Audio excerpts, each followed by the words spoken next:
Bezerra, que é professor universitário, chefe da pesca artesanal e aquicultura da FUNCAP, que é um coautor desse estudo.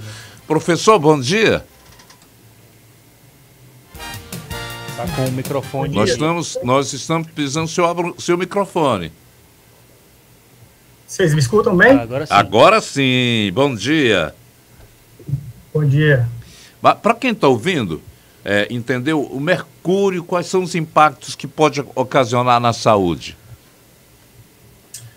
O mercúrio ele é um contaminante global, né? Ele ocorre no mundo todo e ele tem fontes naturais e tem fontes também provenientes de atividades humanas, né? Aqui na nossa região, a gente tem, no geral, pequenas concentrações, baixas concentrações ambientais, só que os organismos, né, o pescado especialmente, eles tendem a acumular concentrações de mercúrio. Então, para os humanos, quando você tem aí uma exposição elevada, você pode desenvolver sintomas, problemas neurológicos, tem vários problemas relacionados ao sistema nervoso nos humanos, mas, obviamente, com concentrações elevadas. Para quem está acompanhando o programa, quais são as principais espécies do pescado que são comercializadas no Ceará e que apresentaram esses índices altos níveis de mercúrio? Perfeito. Então, a gente fez esse estudo ao longo aí de 2 anos, então a gente fez uma amostragem bem abrangente nos pontos de comercialização de pescado aqui no Ceará, e a gente conseguiu amostrar os principais tipos de pescado que são comercializados, né, aí incluindo os produtos da aquicultura, né, que são praticamente o camarão e a tilápia, mas também produtos da pesca artesanal, né, aí inclui lagosta, os vermelhos, sardinha, robalo, serra, cavala, os atuns e também os tubarões e as arraias, né, então a gente conseguiu amostrar bem todas essas espécies e conseguiu analisar as contaminações de mercúrio em todas elas. Com relação às concentrações, o que a gente encontrou, uma notícia positiva, é que a grande maioria não apresenta altas concentrações, né? Então, não há problema nenhum de consumo da grande maioria das espécies. E aí eu estou falando de tilápia, de camarão, né, dos vermelhos, né, que tem o pargo, o ariacó, cioba, guaiúba, que são os peixes mais consumidos no nosso estado. Quando a gente começa a pegar aquelas espécies que são peixes maiores, de grande porte, e aí eu estou falando de cavalas de grande porte, atuns também grandes, e arraias e tubarões, aí sim a gente encontrou níveis um pouco mais elevados que requer um certo cuidado do ponto de vista do consumo desses organismos. Professor, aproveitando, né, claro que os peixes acabam absorvendo, talvez pela alimentação, mas o que leva esse mercúrio, né, aos peixes? Será aquecimento global, índice de lixo, né, nos mares? O que é a pesquisa? Vazamento de óleo, alguma coisa nesse sentido. O que a pesquisa já concluiu em relação a isso?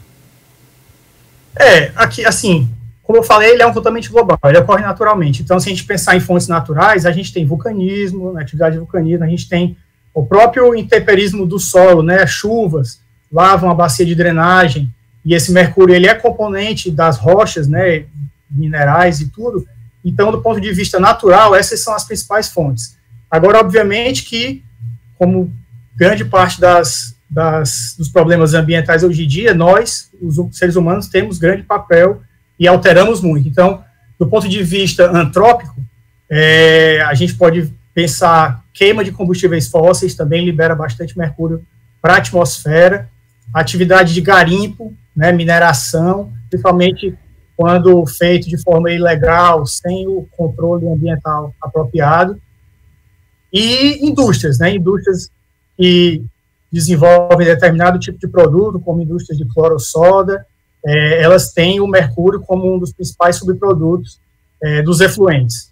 Então, a gente pensar como que os peixes aqui da nossa região incorporam esse mercúrio, eles incorporam o mercúrio que está disponível no ambiente, obviamente que as atividades antrópicas do nosso estado, né, a gente tem certo nível de industrialização, queima de combustíveis fósseis, principalmente na região metropolitana, então a gente vê por esse lado a entrada do mercúrio no ambiente por conta dessas atividades.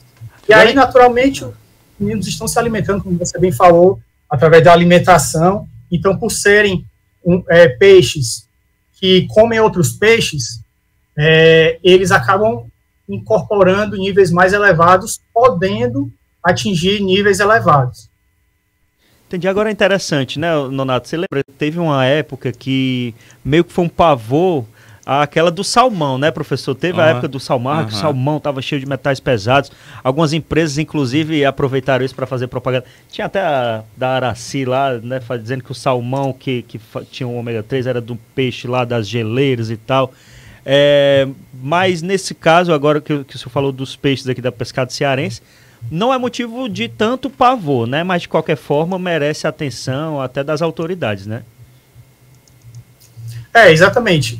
No caso do salmão, como você falou, se for um peixe de origem natural, selvagem, que ele foi capturado, por incrível que pareça, ele está mais suscetível a maiores concentrações do que um peixe de cultivo, propriamente dito. Como eu falei do elenco de tipos de pescado que a gente analisou, aqueles produtos da aquicultura foram os que apresentaram as menores concentrações. São concentrações muito baixas e apenas com base no mercúrio não há necessidade de nenhuma recomendação ou restrição de consumo desses tipos de pescado, né, a tilápia, o camarão e etc. Agora, quando você começa a ingerir, né, a consumir aqueles peixes que são conhecidos predadores, né, são os tubarões, são as arraias, né, são predadores de topo, aí, naturalmente, esses organismos acumulam mais mercúrio, obviamente, eles são capturados no meio selvagem e podem, sim, apresentar. Então, assim, para quem gosta de consumir especialmente arraias, tubarões e peixes de grande porte, vale a pena tomar um cuidado na frequência de consumo, porque não é que a gente não pode comer, mas, como grande parte dos alimentos, a gente tem que ter moderação para aqueles que podem causar algum risco, né? Então, no caso desses peixes de grande porte, a gente recomenda uma certa moderação no consumo. Então, dependendo da espécie, você pode consumir mais ou menos, né? Então, eu posso dar aqui um exemplo geral, a gente está falando do consumo de tubarões e arraias, né, de grande porte. Adultos e crianças, eles têm que restringir o consumo e devem consumir até 2 refeições por mês. Obviamente que eu estou generalizando para consumidores, um consumidor médio, um adulto de 70 quilos, mas esse consumo ele vai variar dependendo do peso corpóreo do consumidor.